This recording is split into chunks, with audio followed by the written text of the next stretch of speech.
Good morning, guys. Listen, I know that this is a totally different look for you guys, and you weren't expecting this from me. However, I am in Paris, France. I'll be sharing more details with you all about that. My mother passed 5 years ago, and we are here to basically pay tribute to her homegoing 5 years ago and celebrate her life and mark this 5 year time gone by with love and remembrance and joy. So I'll be sharing that with you. And I'm going to jump right on into it because I know you guys have been waiting for this. My review of 6 and 7 episode of RHOP. And I will say this. Let me just start off with a trip to Miami. Oh my God. Where do I start?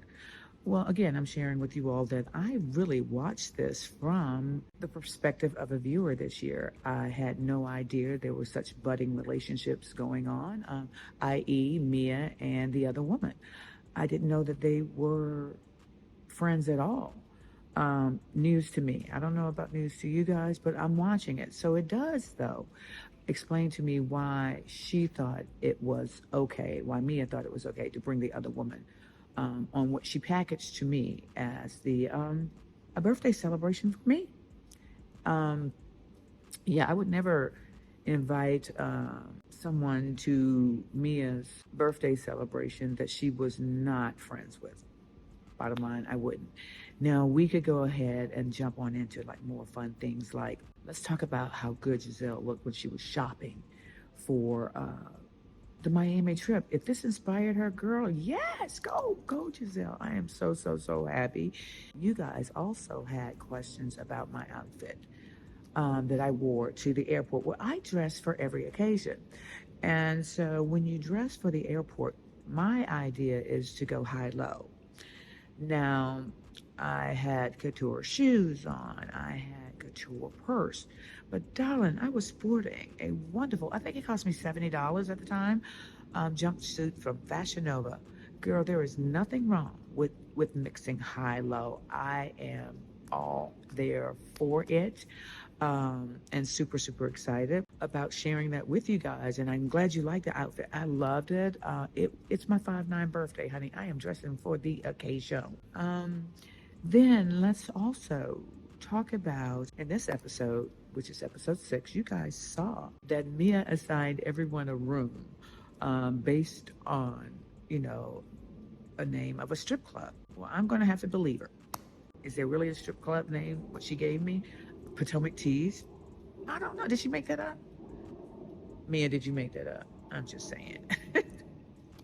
But anyway, it was so well thought. I'll say that not having a room for Candace or an accommodation for Candace was a little messy, but Candace and Mia are not in the greatest place. So again, as a viewer, I completely get it, taking little digs that are not necessary because you get caught up in your own personal feelings and you want to push your own agenda. But thank God Wendy is there, and Wendy will be sharing a bed with Candace, hopefully. Yeah, I thought episode 6 was very foundation laying, if you will, for all of us. The tone of it was, yeah, buckle up. We don't know what to expect. I'm personally here to enjoy my birthday, and enjoy my birthday is what I am going to do in Miami, not in MIA. It is not Mia. Who told her that? I'm just kidding. No, I'm not. She said it once, but she kept saying it several times. So I want you guys to know, my girl Mia, I want you guys to know, MIA is for Mia. Now, is that a hint about what we can expect from Mia moving forward? MIA. Normally it says missing in action. Just saying, MIA Mia. Prove me right. Love you, girl. Now, as for Miss Gisele, too much information shared. It's too tempting for me, and it's not fair. And I think Gisele was trying to bait me, if you will, when she was saying that, she's got a boy tribe going on. Yeah, that's a hot topic. I'm just going to leave that alone and wish her well. I'm going to wish her well. And I'm going to move on to episode 7 review. Okay, ladies, I am just loving this dreary weather in Paris. There's something romantic about doing a YouTube review of episode 7, okay, in Paris, and it just stopped raining. Okay, that's why it's so like peaceful and serene. Glad to share it with you guys. I will say that episode 7 was very, very difficult to film for me, but I'll start off with the lighthearted stuff. Mia having a moment with Jacqueline about sharing deodorant. I get the feeling that this has been done before between the two of them, sharing, intimate apparel, and intimate hygienal products. I don't know what the big production is about, but hey, look, stay tuned. I'm watching this with you guys. I know if my best friend at the time asked to borrow my deodorant, I would not have outed her, I don't think, about it to everybody. But that's my girl, Mia. Mia, I'm still learning Mia too. You guys have got to understand. I introduced Mia to the show. However, I'm learning Mia with you guys. So I am watching how she moves. And this is very revealing to me because I don't know. If my girlfriend outed me to everyone that I'm on a trip with because I left my deodorant behind, which is such a small thing, what will you out me about moving forward that is so much more important? Can I trust you? I don't know. I don't know. I love Mia, but I was like, damn, is this real? Let's just jump right into the altercation between Mia and Wendy. The fight between Wendy and Mia, certainly, in my opinion, is right. Two wrongs don't make a right. There is an unwarranted physical action by Mia of tossing a drink in Wendy's face. There is, after the drink toss, a moment where I questioned Wendy about what she's saying about G, and I asked her, was she speaking truth or rumors? Did she know it to be a fact? And she said she spoke from anger. She was mad, but it certainly was a rumor. That is my thing. Every now and then, including me, we will throw a rumor in there like it's the truth. And again, those two things are wrong. I'm guilty of being wrong sometimes. Let me say that. So I'm not holding Wendy to a level of accountability that I would not hold myself to. Spreading rumors that are not true and you have no proof does not make you relevant. It makes you angry in the moment and fighting back. And I love Wendy for owning that she was speaking out of anger and that this was a rumor. We could all take a page out of Wendy's book on that one, because she certainly owned her shit. But she was mad, and who wouldn't be mad?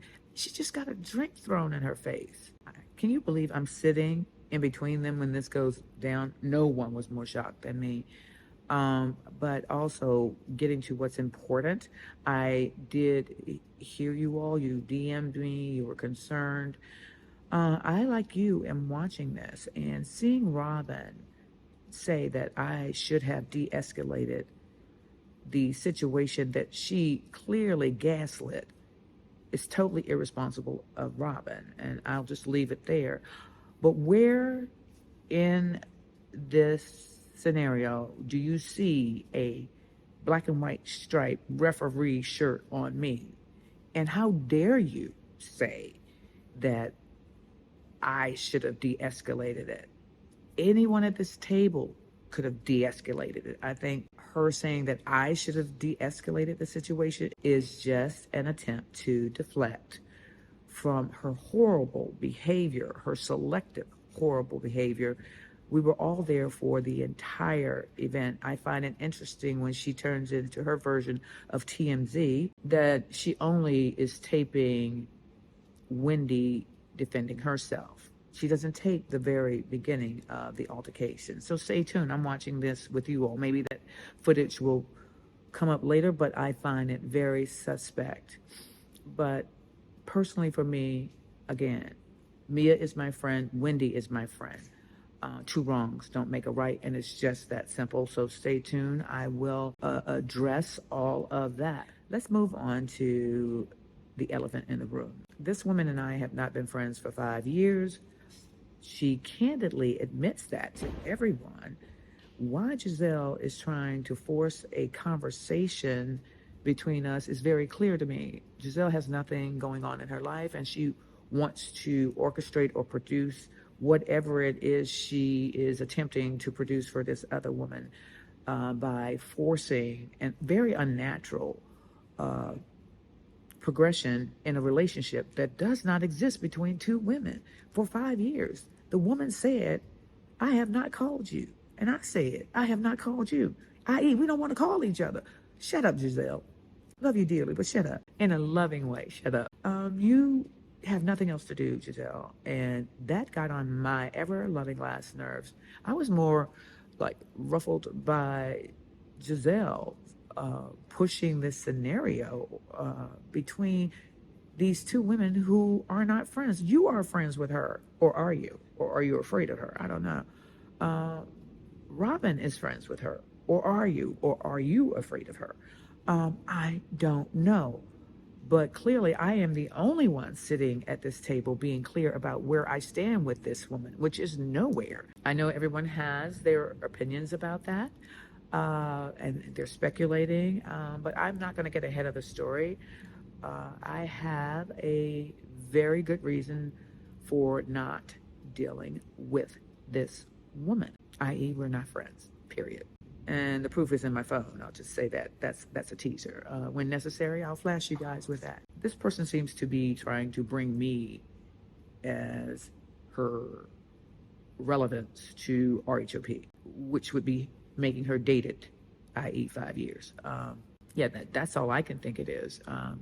But for me, it's much deeper than that. So stay tuned. And it so has any things you could say about an institution. As I said, I am in Paris with my heart full of love and joy in memory of my mom.